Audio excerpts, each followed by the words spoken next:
School জীবনে থাকতে এমনে ওমনে কত রমে কত টিয়াজি মারছি ভাই, হিসাব নাই।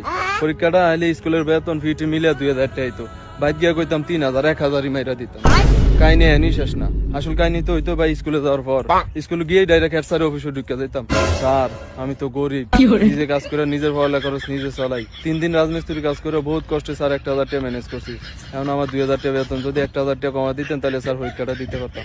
এই কথা মনে পরে স্যারে কি কইতো ভাই জানেননি? কি তুই নিজের পড়ালেখার খরচ নিজে চালাস? এটা তো অনেক গর্বের বিষয় রে। আমি তো তোরা আগে হুদাই ভুল বুঝতাম, কিন্তু তুই যে তলে তলে এত স্ট্রাগল করস আমি তো কইতেই পারতাম না। আচ্ছা দা তুই 1000 টাকা দে, আর ভাই 1000 টাকা তোর দাম লাগতো না। আন্দইলো কত? 1000। আগে মারছি কত? 1000। 2000 হইছে।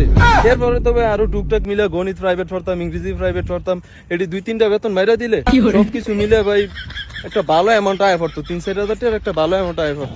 আর এই 3-4 হাজার টাকা স্কুল জীবনে ভোট টিয়া ভাই, ভোট টিয়া।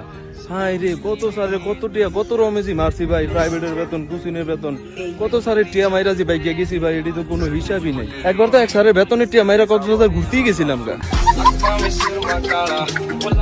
স্কুল জীবনে তো এটি কইরেই চলছি ভাই, নাইলে আর কেন চলবো।